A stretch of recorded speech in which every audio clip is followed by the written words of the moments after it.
पंखाको लागि डोजर लगाइँदैछ। यहाँ दाइले चाहिँ त्यहाँनिर बताइदिइराख्नु भएको छ।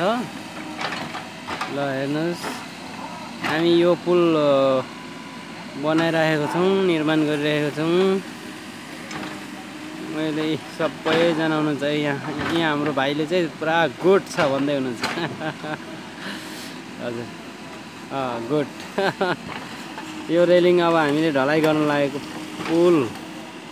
पुलको रेलिङ।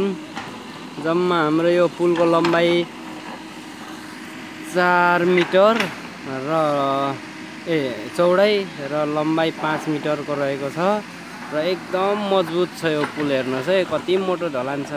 17 इन्चीको आरसिसी। यता साइड वाल हाम्रो रड लाएर कङ्क्रिट गरेको छ। यो चाहिँ तपाईको 19 इन्चीको छ वाल र मुनि आरसिसी पिसिसी पनि त्यस्तै गरिएको छ। एकदम मजबुत छ यो।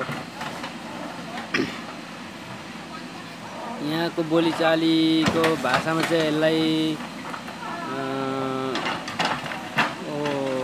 भन्दो रहेछन् पुल भन्दो रहेनछन्। यसलाई चाहिँ कल्भर्ट भनेर भन्दो रहेछन्। तर कल्भर्ट भन्दा पनि अझ मजबुत चाहिँ छ है यो चाहिँ। हजुर ल हेर्नुहोस्, हाम्रो डोजरले अब खन्न सक्नु लाग्यो।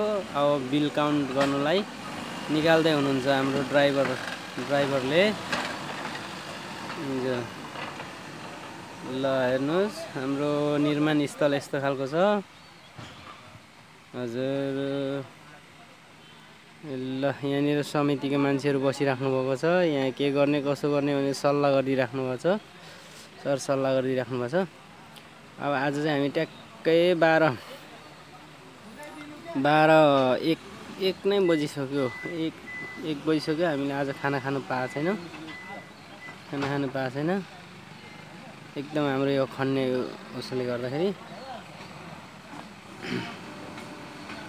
ल हजुरहरूलाई